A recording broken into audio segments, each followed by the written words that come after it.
y le hemos colocado como título a esta predicación: una historia de amor eterno. Una historia de amor eterno. Hemos visto muchas veces, o hemos sido parte de una de las escenas más tiernas y nobles que nos ocurren a los seres humanos aquí en la tierra, cuando nos toca escuchar de parte de nuestros padres o abuelos o gente adulta historias de la vida.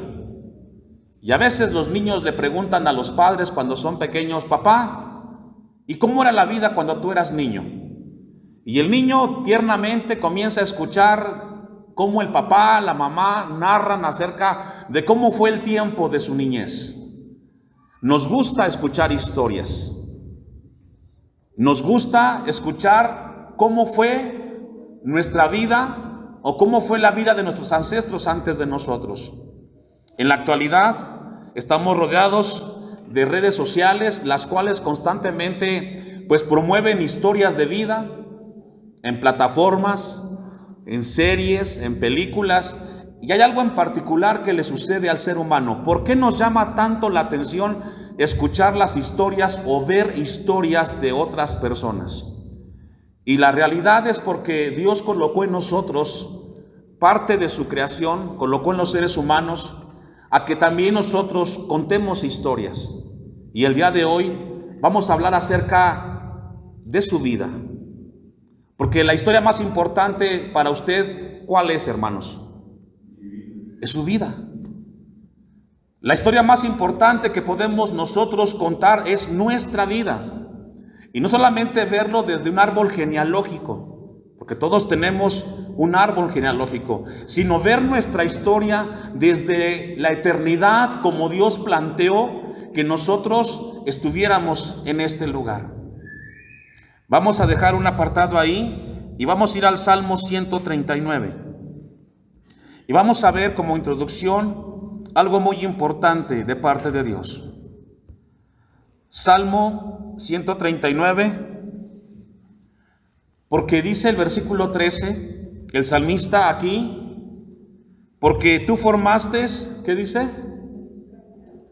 El salmista en el Salmo 139, versículo 13, nos dice que nosotros no somos accidente, que somos un milagro de Dios, que vinimos a este mundo no porque nuestros padres nos hayan traído.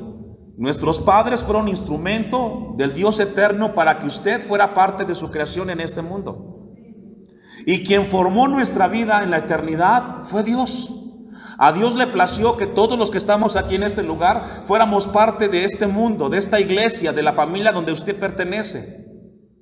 Porque dice el Salmo: porque tú me formaste mis entrañas, tú me hiciste en el vientre de mi madre. Hablando del Creador. Fue Dios el que nos dio la vida. Fue el Dios el que nos dio el privilegio de estar aquí.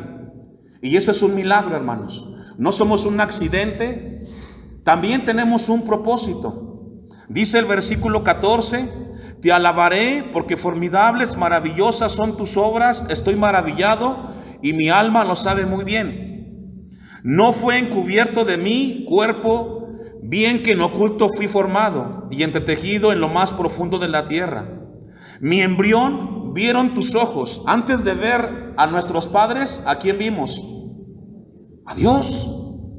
Ahí, en el vientre, el primer ser que nuestros ojos pudieron ver es al Creador. Y el Salmo dice: mi embrión vieron tus ojos y en tu libro están escritas todas aquellas que... ¿Sabe qué significa eso? Un propósito de vida. Después de que vimos al Creador, el salmista dice que hay un libro en el cual fueron escritas todas las cosas que usted y yo íbamos a realizar en este mundo. Y yo le hago una pregunta a usted: ¿ha cumplido con esa tarea? ¿Somos los padres que Dios quiso que fuéramos con nuestros hijos? ¿Somos los hijos que nuestros padres quisieran o Dios quiso que fuéramos con nuestros padres? ¿Somos el esposo, la esposa que Dios deseó que fuera de su pareja? ¿Somos la iglesia que Dios soñó con este lugar? ¿Estamos cumpliendo con ese propósito? Esa es la pregunta que hace el salmista aquí. Porque hay un libro en el cual se está todo registrando del propósito por el cual Dios nos trajo a esta vida. Estamos aquí para cumplir un propósito, para escribir una historia. Y la historia la vamos a escribir con la ayuda de Dios. ¿Cuál es la historia que usted está escribiendo en su casa con sus hijos? Es la historia de ese padre amoroso, con carácter de sacerdote, que le enseña a sus hijos las cosas de Dios. ¿Es usted esa mujer que ama a Dios, que camina en el temor de Dios, que se esfuerza para estar en las cosas del Señor? Porque esa es la razón por la cual vinimos a esta tierra. Dios nos colocó en una familia, en una iglesia, para cumplir un propósito de acuerdo a la voluntad de Dios. Eso es lo que está diciendo el salmista. Y después de que el salmista nos habla de la historia que venimos a escribir a esta tierra, él declara algo muy hermoso que nunca debemos de perder de vista. Y dice el versículo 18, el 17 antes: cuán preciosos me son, oh Dios, tus pensamientos, cuán grande es la suma de ellos. Si los enumero, se multiplican más que la arena. Despierto. ¿Me ayuda a leer? ¿Qué es lo que está diciendo aquí el salmista? Si soy un milagro de Dios y tengo un propósito en esta tierra, siempre debo de ser agradecido por todas las cosas que Dios me da. Porque no alcanzamos a enumerar cuántas cosas Dios nos ha dado. Hoy te levantaste y aquí estás. Eres un milagro de Dios por estar aquí en su casa. Porque hay muchos hermanos que no se levantan o no tienen la fuerza para buscar de Dios. Se pueden levantar y estar allí en sus casas todo el día domingo, pero no tienen la fuerza en sus corazones para buscar a Dios como usted esta mañana lo hizo y está aquí porque está cumpliendo el anhelo de Dios, que es buscarle. Y de esa historia quiero hablarles a ustedes en esta mañana con la ayuda de Dios. Una historia la cual tenemos que escribirla con la ayuda del Señor. Y es muy importante lo que Dios quiere hablarnos en esta mañana con la ayuda de Dios. Voy a pedirle que vayamos a Primera de Pedro, capítulo 3, versículo 15. Primer carta de Pedro, capítulo 3, versículo 15. Dice la palabra del Señor: sino santificad al Dios el Señor en vuestros corazones, y estar siempre preparados para presentar defensa con mansedumbre y reverencia ante todo el que os demande razón. ¿Me ayuda a leer? De la esperanza que hay en vosotros. Cuando hablamos de nuestra historia, hermanos, tenemos que recordar quién éramos antes de venir o de conocer de Cristo. Para poder hablar y saber hacia dónde va nuestra vida, tenemos que saber de dónde Dios nos alcanzó, de dónde Dios nos trajo. Quizás muchos de los que están aquí, cuando nacieron, fueron parte de una familia cristiana y desde que tienen uso de razón, saben de las cosas de Dios. Y sabe que es una bendición que muy pocos tienen, de estar escuchando desde que naces de Dios, de la oración, de la Biblia. Pero no solamente es una bendición esa, es una responsabilidad que saber de Dios lo conozcamos y tengamos una relación personal con Cristo Jesús. Porque si no, entonces todo esto que tenemos es una religión, un ritual de obras y sacrificios. Y lo que Dios quiere de su iglesia es que tengamos una relación con el Dios eterno. Y el apóstol Pedro dice en el versículo: sino santificad a Dios el Señor en vuestros corazones. Nuestra historia comienza de que Dios sea el centro de nuestro ser en nuestras vidas. De que lo más importante sea Dios en nosotros. Que en nuestro corazón exista el deseo y el anhelo de que Dios sea el primer lugar. Y estad siempre preparados para presentar defensa con mansedumbre y reverencia ante todo lo que os demande en razón de la esperanza que hay en vosotros. Son las palabras que el apóstol Pedro deja aquí en esta carta para hablarnos acerca del Señor. Leímos un pasaje acerca de la historia de Israel. Y vamos a ver cómo nuestra historia comienza con Dios y terminará con Dios. Vamos a ir al pasaje que pusimos como base y vamos a ir a Éxodo capítulo 19, versículo 4. Vamos a leer desde el principio, versículo 1, y nos vamos a encontrar en el 4. Y vamos a ver cómo comenzó la historia de este pueblo de Israel, que representa nuestra historia también, porque hablamos del Dios eterno. En el mes tercero de la salida de los hijos de Israel de la tierra de Egipto, en el mismo día llegaron al desierto de Sinaí. Quiero que ponga usted su mente en este momento. Habían pasado 3 meses desde que Israel como pueblo presenciaron las 10 plagas que Dios trajo a Egipto, al faraón.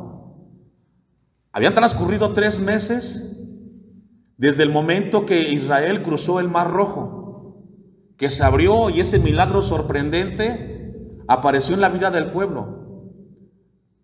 Habían pasado 3 meses desde el momento en que Israel fue liberado de la esclavitud de Egipto. Estaba todo muy reciente. Era muy cercano el hecho de que Dios había sacado a Israel de ese lugar de esclavitud. Versículo 2. Habían salido de Refidim y llegaron al desierto de Sinaí. Imagínense esta escena, 3 meses y están a las faldas del monte Sinaí. Y acamparon en el desierto y acampó allí Israel delante del monte. Y Moisés subió a Dios. Y Jehová lo llamó desde el monte diciendo: así dirás a la casa de Jacob. Ese momento fue importante para el pueblo, porque a través de Moisés Dios les daría un mensaje acerca de qué Dios quería con ese pueblo. Y quería mostrarles algo importante. Y anunciarás a los hijos de Israel: vosotros visteis lo que hice a los egipcios. Lo primero que Dios le dijo a Moisés que le comunicara al pueblo era que recordara cómo Dios los libró, cómo Dios los guardó, cómo Dios los sostuvo en el momento cuando los sacó de la esclavitud. Y cómo os tomé sobre alas, ¿de qué dice? Y aquí hace una metáfora. En el mundo animal, las águilas son conocidas como animales fuertes, veloces, de mucho poder, de mucha fuerza. Algunos países en el mundo, su emblema o su escudo lo reflejan con un águila. Las águilas, cuando construyen sus nidos, le colocan ramas fuertes en la parte de abajo y luego ramitas suaves para colocar sus huevos. Y cuando esos huevos dan a luz un polluelo, esos polluelos comienzan ahí a recorrer ese nido grande que construyó el águila. Pero después de cierto tiempo, lo que el águila quiere es que su polluelo comience a volar. Y lo primero que hace el águila es quitarle toda esa paja suave que tenía el nido. Comienza a quitarle toda esa paja suave y comienza el aguilucho a darse cuenta que el nido tiene ramas ásperas como espinas. Y eso le incomoda y comienza a moverse. Lo que el águila está haciendo con su polluelo es de que comienza a darse cuenta que tiene que comenzar a volar. Y posteriormente, si el polluelo no salta, lo que hace el águila es de que procura para que su aguilucho sea arrojado al vacío, para que él comience a desarrollar la habilidad de volar. Pero el águila está atenta, y cuando ve que ese aguilucho va al vacío y ve que el aguilucho no puede volar, lo que le hace el águila es de que vuela rápidamente y se coloca abajo de su águila o de su aguilucho y lo logra levantar otra vez hacia el cielo. Eso es lo que está diciendo aquí Moisés, que Dios le dijo que le comunicara al pueblo. ¿Qué significa eso para nosotros? Que muchas veces tenemos problemas, dificultades y pensamos que vamos en un vacío, que vamos en una picada hacia el vacío, pero cuando pensamos que todo está terminado, Dios aparece en nuestras vidas y nos levanta. Y ese es Dios. Ese es el Dios de la Biblia, el cual quiere que contemos una historia de nosotros.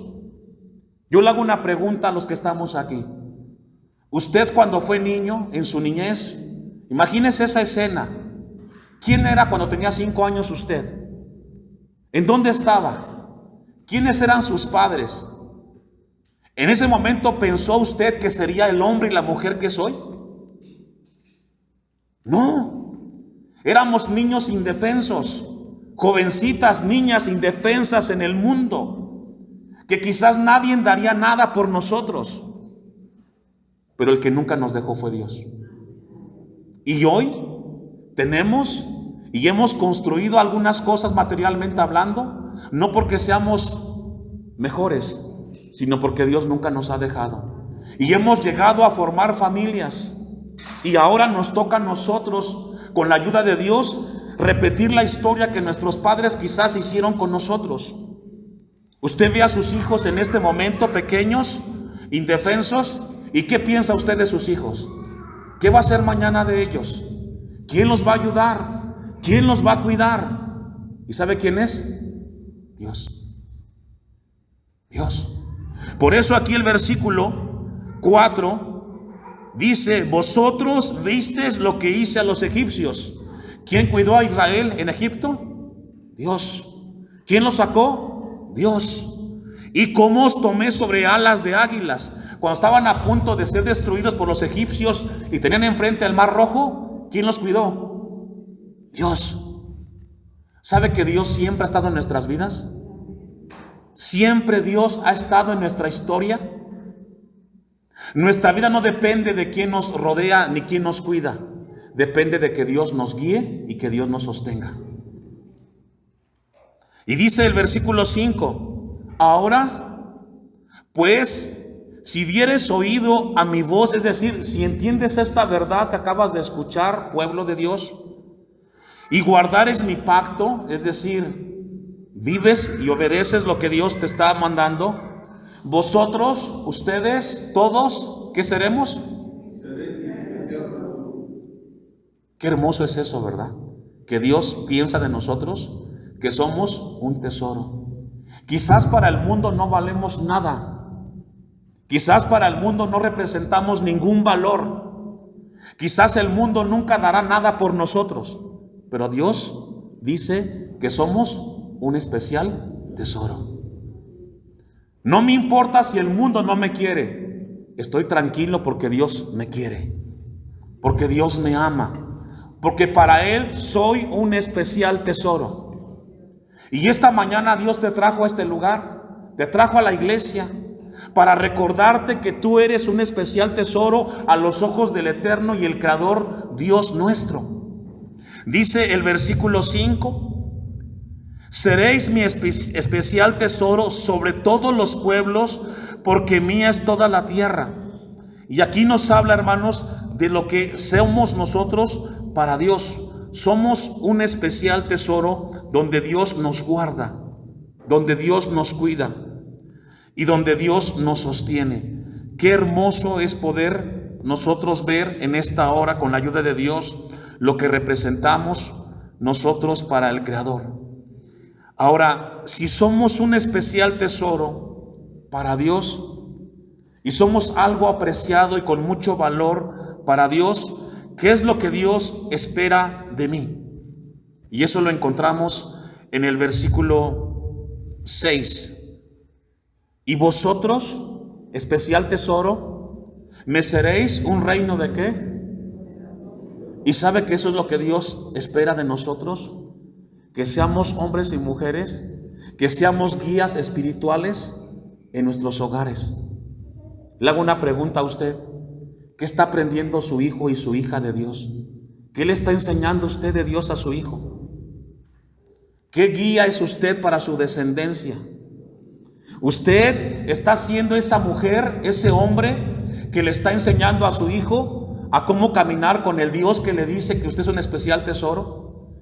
¿Sabe que algo que siempre le he dicho a la iglesia en este lugar? Lo primero que debe de hacer usted cuando llega a este recinto es pasar aquí al frente a orar y darle a Dios gracias porque está aquí. ¿Sabe cuánto lo hacen? 2 o 3. Y no es que el pastor esté deseando que usted pase siempre a orar, sino que los hijos de Dios, por gratitud, lo que tienen que hacer es darle a Dios gracias. Ahora que tenemos la casa del Señor aquí en el altar. Me entristece como pastor el que veo que no entienden esa parte, porque los hijos pensarán que esto es normal, llegar a la casa de Dios, como que todo tiene que suceder así. Y tenemos que ser sacerdotes, tenemos que hablarles a nuestros hijos de Dios, tenemos que enseñarle a nuestros hijos las cosas del Señor. Y lo principal para cada uno de nosotros es que nuestros hijos sean salvos. Yo le hago una pregunta a usted, papá, mamá. ¿Usted tiene la certeza de que su hijo le ha entregado su vida a Cristo? Porque déjeme recordarle que no somos cristianos por ser parte de una iglesia. Eso es un error. Debe de haber en usted el anhelo que su hijo tenga un encuentro con Cristo. Hablo y le comento esto de parte de Dios, porque sería muy triste que estemos cada 8 días aquí en los cultos, alabando a Dios como lo hicimos, escuchando la palabra, que Dios nos ministre, y que salgamos de aquí sin Cristo en nuestros corazones. ¿Cuántos años estuvo Judas con Cristo caminando? 3 años y medio. Y eso no lo hizo salvo a Judas. Tenemos que entender esa parte, que somos, ¿qué dice? Sacerdotes. Y vosotros me seréis un reino de sacerdotes y gente, ¿qué? ¿Quién es alguien santo en la Biblia? Es alguien apartado y separado para Dios. Es alguien que vive una vida consagrada y que se esfuerza para servir y hacer la voluntad de Dios. Ese es alguien santo. Somos santos porque procuramos y ya hemos entendido que nuestra vida debe de caminar de la mano de Dios. Y por eso Israel fue llamado especial tesoro, para que fueran guías espirituales de sus familias. Esta mañana, hermano, hermana, tiene usted la responsabilidad, porque Dios le recuerda que alguien debe de guiar a su familia en las cosas de Dios, y debe de ser usted. Y debemos de guiarlos en las cosas del Señor para que nuestra familia pueda caminar en el Señor. ¿Cuántos dicen amén? Salmo 78, versículo 3 y 4. Salmo 78. Voy a leer desde el 1, perdón. Escucha, pueblo mío, mi ley, inclinad vuestro oído a las palabras de mi boca. Abriré mi boca en proverbios, hablaré cosas escondidas desde tiempos antiguos, los cuales hemos oído y entendido que nuestros padres no las ¿qué? Y aquí habla de Israel, y habla de la salida de Egipto, habla de la historia.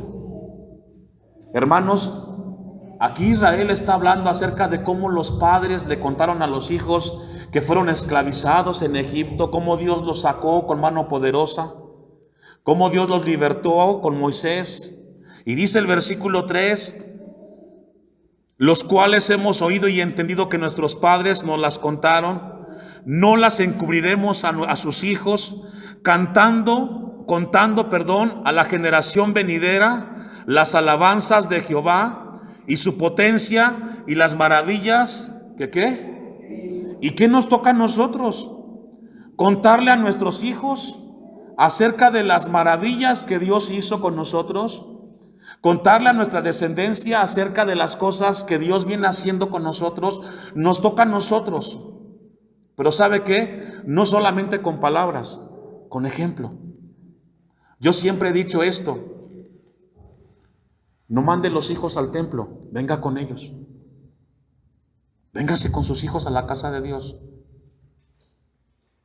Porque el Salmo nos está diciendo aquí en el 4, no las encubriremos a sus hijos, contando a la generación venidera las alabanzas de ¿qué? ¿Cómo esperamos nosotros que en este lugar se mantenga la iglesia después de que no estemos? ¿Usted ha pensado en eso? Yo sí he pensado. Y he pensado mucho. ¿Qué va a ser de esta iglesia el día que no estemos la generación que Dios usó para levantar este templo? ¿Se mantendrá de pie? ¿Las puertas seguirán abiertas? ¿Habrá el mismo ánimo para buscar de Dios? ¿O después de que muramos nosotros se acabará todo esto? ¿Qué piensa usted? ¿Va a ser así? Sería triste, ¿no? Tanto esfuerzo, tanta lucha, tanto sacrificio. ¿Para qué? ¿Qué tenemos que hacer? Lo que dice la Biblia. Comunicarle a nuestra descendencia de cómo Dios nos levantó en este lugar, qué hizo con nosotros. No contaremos la historia de los demás, contaremos de las cosas que Dios ha hecho con nosotros. Dice el versículo 4 al final: y su potencia y las maravillas que hizo. Él, Dios, estableció testimonio en Jacob y puso ley en Israel, la cual mandó a nuestros padres, ¿que qué? Y nos deja aquí la responsabilidad. La responsabilidad en nuestra historia, esa historia tan hermosa, es de que no solamente quede con nosotros, sino que nuestra descendencia siga con el Dios que caminamos nosotros. ¿Escuchamos eso? Que no muera la historia con nosotros, sino que continúe con nuestra descendencia, pero es necesario que nuestra descendencia esté aquí con Dios. Si no, ¿cómo va a suceder todo esto?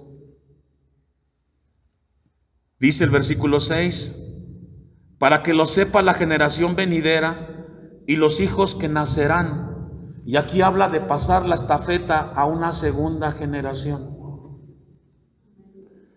Y los que se levantarán lo cuenten ¿a qué? Y aquí habla de una cultura. Dios quiere que desarrollemos una cultura de transmitir las cosas maravillosas de Dios a nuestras descendencias. Cómo Israel llegó a ser ese pueblo, ese tesoro, porque le dieron lugar a la palabra de Dios. Hoy quiero recordarle a la iglesia lo que hace ya un rato mencionamos con el Salmo 139. No somos un accidente, somos un propósito de Dios. Y si Dios permitió que en este lugar fuéramos parte de esta iglesia, Dios quiere que la iglesia camine siempre con el Señor. Amén. Vamos sobre el final, con la ayuda de Dios en esta hora, y entender su propósito en nuestros corazones. Vamos a regresar a Éxodo capítulo 19, versículo 6. Y vosotros me seréis un reino de sacerdotes y gente santa. Estas son las palabras que dirás a los hijos de Israel. Entonces vino Moisés y llamó a los ancianos del pueblo y expuso en presencia de ellos todas estas palabras que Jehová le había mandado. Y todo el pueblo respondió a una y dijeron todo lo que Jehová había dicho. ¿Qué? ¿Y sabe que ese es lo que Dios espera de nosotros? Después de escuchar esta palabra esta mañana, lo que nos toca a nosotros es: Señor, haremos lo que tú nos pidas, porque queremos que tu nombre esté en nuestra historia, y que el día que partamos de esta tierra, nuestra historia se siga contando con lo que seguirás haciendo con nuestra descendencia y con nuestros ancestros. Concluimos en el versículo 8. Y todo el pueblo respondió a una y dijeron todo lo que Jehová ha dicho haremos. Y Moisés refirió a Jehová las palabras del pueblo. Entonces Jehová dijo a Moisés: he aquí, yo vengo a ti en una nube espesa, para que el pueblo oiga mientras yo hablo contigo, y también para que te crean, ¿qué dice? Para siempre. Hermanos, esta mañana Dios nos deja una palabra de mucha responsabilidad en nosotros. Que esta palabra nos ayude a nosotros para recordar que Dios no nos ha dejado, que Dios nos sostiene y que Dios nos fortalece.